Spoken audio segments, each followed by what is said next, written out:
नमस्ते प्यारे साथियों, मैं प्रीति सिंह स्वागत करती हूँ आप सभी का। शुरू करते हैं क्लास को। जीके जीएस के बहुत ही ज्यादा महत्वपूर्ण प्रश्न आज की क्लास में हम विद मैप आपको कराने वाले हैं। चलिए तो शुरुआत करते हैं। आज की क्लास का पहला प्रश्न देखेंगे।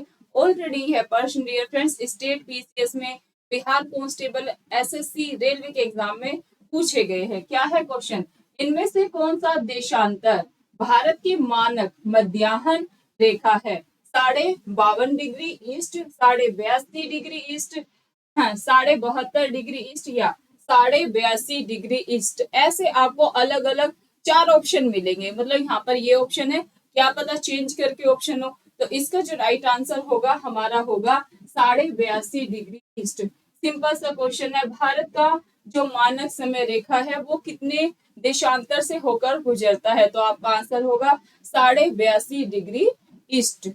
देन अगर हम बात करें, यह क्वेश्चन भी बार बार पूछा जाता है कि भारत के कितने राज्यों से होकर मानक समय रेखा गुजरती है? तो आपका राइट आंसर होगा भारत के 5 राज्यों से होकर। कितने राज्यों से होकर? भारत के 5 राज्यों से होकर मानक समय रेखा गुजरती है। आप ट्रिक याद करेंगे। आंधी में छत ऊपर उड़ी। क्या भाई, जब आंधी आती है ना तो क्या होता है?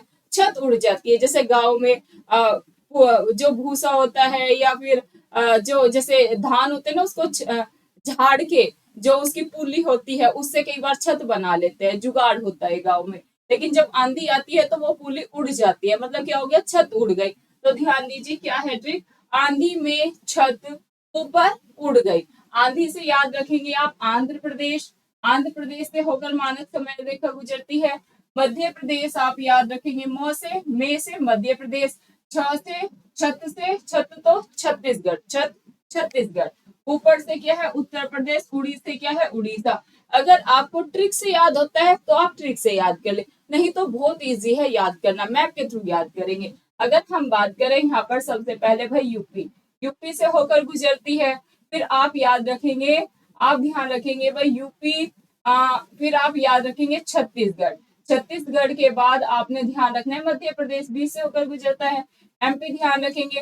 फिर आपने उड़ीसा याद रखना है और फिर आंध्र प्रदेश। ऐसे ही आप मैप बनाएंगे और उसमें पॉइंट आउट करेंगे किन 5 राज्यों से होकर मानक समय रेखा गुजरती है, याद करेंगे। उत्तर प्रदेश, फिर आपने क्या याद करना है? छत्तीसगढ़ आप ध्यान रखेंगे, एमपी ध्यान रखेंगे, उड़ीसा और आंध्र प्रदेश। 2-3 बार मैप में आप लिख लिख कर याद करेंगे ना तो चीजें बढ़िया हो जाएंगी। देन अगर हम बात करें भारत के कितने राज्यों से होकर कर्क रेखा गुजरती है? भारत के 8 राज्यों से होकर कर्क रेखा गुजरती है। इसको भी मैप के थ्रू ही हम करते हैं। क्या याद रखेंगे भाई? गुजरात से होकर राजस्थान, एमपी, झारखंड, छत्तीसगढ़, वेस्ट बंगाल, त्रिपुरा और मिजोरम। ये भारत के वो 8 राज्य है जहां से होकर कर्क रेखा गुजरती है। दोनों ही क्वेश्चन बार बार हमारे एग्जाम्स में पूछे जाते हैं। या तो डायरेक्ट आपसे पूछ लेंगे या फिर पूछेंगे कि इनमें से 4 ऑप्शंस में से किससे होकर मानक समय रेखा नहीं गुजरती है। नहीं है को आप तभी फाइंड आउट कर पाएंगे जब आपको ये पता होगा इन 5 राज्यों से होकर तो मानक समय रेखा गुजरती है और इन 8 राज्यों से होकर कर्क रेखा गुजरती है। नेक्स्ट क्वेश्चन पे ध्यान देंगे सभी स्टूडेंट। उमियम झील निम्नलिखित में से किस राज्य में स्थित है? उमियम झील, उमियम झील है मेघालय में। झीलों से क्वेश्चंस पूछे जाते हैं। अगर आपसे पूछे डल झील कहाँ पर है, शेषनाग झील कहाँ पर है, जो ये नाग वाली झील है ना, और वुलर झील कहाँ पर है, ये बहुत सारी झीलें कहाँ पर है? जम्मू कश्मीर में है। नाग वाली झीलें आएगी ना जिसके पीछे नाग लगा हो तो आपने जम्मू कश्मीर लगा देना है। इसके अतिरिक्त 2 झीलें याद करेंगे। वुलर झील जो कि विश्व की सबसे बड़ी मीठे पानी की झील है, ये भी जम्मू कश्मीर में है। डल झील ये भी जम्मू कश्मीर में है। चिल्का झील कहाँ पर है? ओडिशा में है। सांबर झील कहाँ पर है? राजस्थान में है। अगर हम बात करें वेबनाड झील, वेबनाड झील केरल में है। बार बार यहाँ से क्वेश्चन एग्जाम्स में देखे गए हैं। नेक्स्ट क्वेश्चन, प्राचीन भारतीय भौगोलिक मान्यता के अकॉर्डिंग भारतवर्ष निम्न में से किस द्वीप का अंग है? और राइट आंसर यहाँ पर होगा जम्बू द्वीप। क्या याद रखेंगे? जम्बू द्वीप आपने ध्यान रखना है। नेक्स्ट क्वेश्चन, इनमें से कौन सा नगर गोमती नदी के किनारे स्थित नहीं है? गोमती नदी के किनारे इनमें से 3 तो स्थित है, एक नहीं है। चित्रकूट नहीं है, बाकी जौनपुर भी है, सुल्तानपुर भी अवस्थित है और लखनऊ भी। लखनऊ में किस नदी के किनारे है? गोमती नदी। गंगा एवं ब्रह्मपुत्र की संयुक्त जलधारा इनमें से किस नाम से जानी जाती है? इनमें से जानी जाती है मेघना के नाम से। क्या याद रखेंगे भाई? मेघना याद रखेंगे। नेक्स्ट क्वेश्चन, निम्नलिखित में से लोनार झील किस राज्य में है? लोनार झील, ये क्वेश्चन अभी एनटीपीसी का जो एग्जाम हुआ एसएससी जीडी आरपीएफ में पूछा गया था। जो लोनार झील है वो है महाराष्ट्र में। कहाँ पर है? महाराष्ट्र में है। नेक्स्ट, निम्नलिखित में से कौन भारत के संविधान का संरक्षक है? भारत के संविधान का संरक्षक की बात करें तो वो है सुप्रीम कोर्ट। कौन है? Supreme court. नेक्स्ट क्वेश्चन पे चलेंगे। भारत के संविधान में पंचायती राज प्रणाली किस संशोधन द्वारा जोड़ी गई? 73वें संविधान संशोधन के तहत इंडियन कॉन्स्टिट्यूशन में पंचायती राज सिस्टम को ऐड किया गया। और अगर भाग की बात करें, भाग 9 में वर्णन है। अगर अनुसूची की बात करें, 11वीं अनुसूची में पंचायती राज सिस्टम का वर्णन है। स्थानीय स्वशासन के जनक किसे कहा जाता है? लॉर्ड रिपन को कहा जाता है। सबसे पहले जो पंचायती राज सिस्टम था वो कहाँ पर लागू हुआ? राजस्थान के नागौर जिले में लागू हुआ। जो सेकंड स्टेट था वो था आंध्र प्रदेश। ये सारे फैक्ट्स आप ध्यान रखेंगे। नेक्स्ट क्वेश्चन पे चलेंगे। किस तारीख को गांधी जी ने दांडी यात्रा शुरू की? अगर डियर फ्रेंड्स हम दांडी मार्च की बात करें तो 12 मार्च 1930 से स्टार्ट की थी। कहाँ से? साबरमती से स्टार्ट की थी 76 अनुयायियों के साथ। और अगर हम बात करें 6 अप्रैल 1930 को दांडी पहुंचकर नमक कानून को, एक मुट्ठी नमक लेकर गांधी जी ने नमक कानून को तोड़ दिया था। इस चीज का भी आप ध्यान रखेंगे, बार बार क्वेश्चन पूछा जाता है। मार्ले मिंटो सुधार बिल किस वर्ष पारित हुआ? अगर हम मार्ले मिंटो सुधार की बात करें 1909 में पारित हुआ। फिर पूछते हैं क्वेश्चन कि 1905 में क्या हुआ? 1905 में डियर फ्रेंड्स बंगाल का विभाजन हुआ। पूछते हैं कि बंगाल का विभाजन कब हुआ? आपका आंसर होगा बंगाल का विभाजन 1905 ईस्वी में हुआ। और बंगाल विभाजन को रद्द कब किया गया? बंगाल विभाजन को रद्द 1911 में किया गया। दिल्ली दरबार, दिल्ली दरबार कब लगा? यह भी क्वेश्चन पूछा जाता है। 1911 में लॉर्ड हार्डिंग सेकंड के टाइम में लगा था।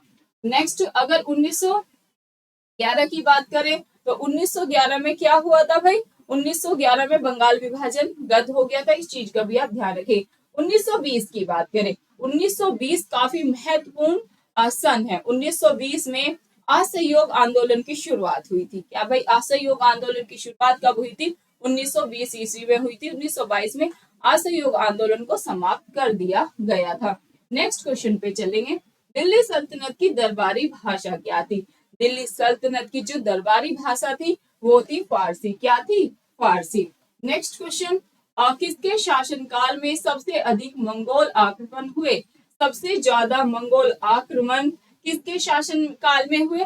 अलाउद्दीन खिलजी। एक ही आप ध्यान रखेंगे, अलाउद्दीन खिलजी के टाइम पीरियड में। बलबन की बात करें, बलबन ने लौह और रक्त की नीति स्टार्ट की थी। यह क्वेश्चन बार बार पूछा जाता है कि ये बताइए रक्त और लौह की नीति किसने स्टार्ट की थी? तो आप आंसर लगा के आएंगे बलबन ने स्टार्ट की थी। अगर हम बात करें सिजदा, सिजदा का मतलब होता है सर को झुकाना, और पैबोस की प्रथा किसने स्टार्ट की थी? तो आपका आंसर होगा बलबन ने स्टार्ट की थी। नौरोज तो जो त्योहार है उसकी शुरुआत किसने की थी? तो भी आपका आंसर बलबन ही होगा। बलबन से बहुत क्वेश्चन पूछे जाते हैं।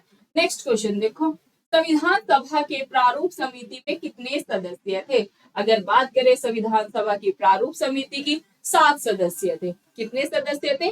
7 सदस्य थे। फिर पूछते हैं कि संविधान का निर्माण किसके द्वारा किया गया? संविधान का निर्माण संविधान सभा के द्वारा ही किया गया था। इस चीज का भी आप ध्यान रखेंगे।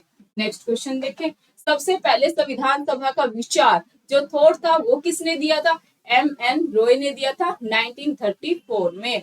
नेक्स्ट क्वेश्चन पे चलिएगा, निम्न में कौन एक संवैधानिक निकाय नहीं है? एक संवैधानिक निकाय नहीं है नीति आयोग।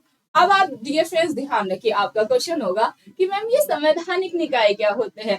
संवैधानिक निकाय वो होते हैं जिनका हमारे इंडियन कॉन्स्टिट्यूशन में वर्णन होता है। जैसे कि वित्त आयोग है, वित्त आयोग का वर्णन किस अनुच्छेद में है? 280 में है। तो ये क्या है? यह एक संवैधानिक निकाय है। ऐसे आप ध्यान रखेंगे। 324 आर्टिकल 324 में किसका वर्णन है? चुनाव आयोग का वर्णन है। जिनका सिंपल सा जिनका वर्णन संविधान में है वो संवैधानिक निकाय है।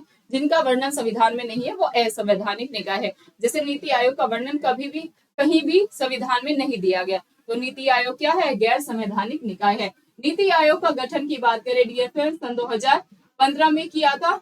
योजना आयोग के स्थान पर पूछते हैं नीति आयोग का गठन किसके स्थान पर किया गया था, तो आपका आंसर होगा योजना आयोग के स्थान पर किया गया था। नेक्स्ट क्वेश्चन देखेंगे, भारतीय संविधान में संविधान के संशोधन की प्रक्रिया किस देश के संविधान से ली गई है, दक्षिण अफ्रीका। और संविधान संशोधन की बात करें, भारतीय संविधान में संविधान संशोधन का राइट इंडियन पार्लियामेंट यानी कि भारतीय संसद को दिया गया है। किस अनुच्छेद के तहत, 368। आप ध्यान रखेंगे, बार बार क्वेश्चन पूछा जाता है। कनाडा के कॉन्स्टिट्यूशन से हमने फेडरल सिस्टम लिया है यानी कि संघवाद को लिया है। बुल्गारिया की राजधानी कौन सी है, भाई आप याद करेंगे सोफिया है। नेक्स्ट क्वेश्चन पे चलें, अर्थशास्त्री ने विकासशील देश के लिए रोलिंग प्लान की अवधारणा का सर्वप्रथम समर्थन किया, गुन्नार मॉडल ने। किसने किया था, गुन्नार मॉडल, आप ध्यान रखेंगे। Next, Gunnar model. भारत में नियोजित आर्थिक विकास का शुभारंभ कब हुआ, और राइट आंसर यहाँ पर हो जाता है 1951। क्या भाई, 1951, आप सभी ध्यान रखेंगे। 1938 की बात करें, 1938 जो ये डेट है काफी महत्वपूर्ण है। 1938 में हरिपुरा अधिवेशन हुआ था, जिसकी अध्यक्षता किसने की थी, सुभाष चंद्र बोस ने की थी। तुम मुझे खून दो मैं तुम्हें आजादी दूंगा, यह नारा भी किसका है, सुभाष चंद्र बोस का ही है।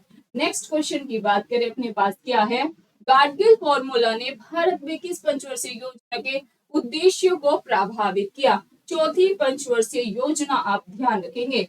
नेक्स्ट क्वेश्चन, नाबार्ड का अर्थ है, नाबार्ड का अर्थ क्या है, national bank for agriculture and rural. Next question, गरीबी हटाओ का नारा निम्नलिखित में से शामिल था, गरीबी हटाओ का नारा 5वीं पंचवर्षीय योजना के दौरान दिया गया था, तो राइट आंसर सी होगा। नेक्स्ट, जनगणना सन 2011 के अकॉर्डिंग वर्तमान में भारत की साक्षरता रेट कितनी है, 66.08, 69.11, 74.04 या 78.18। ये है डियर फ्रेंड्स आपके होमवर्क का क्वेश्चन। सभी स्टूडेंट ऑफलाइन कमेंट करके हमें आंसर जरूर देंगे। जो भी बच्चे आंसर देंगे उनका नाम लिया जाएगा, इसका आंसर डिटेल में बता के आगे हम क्लास को कंटिन्यू करेंगे। बहुत बहुत धन्यवाद आप सभी का। वीडियो को लाइक करें, चैनल को सब्सक्राइब करें, ज्यादा से ज्यादा शेयर करें।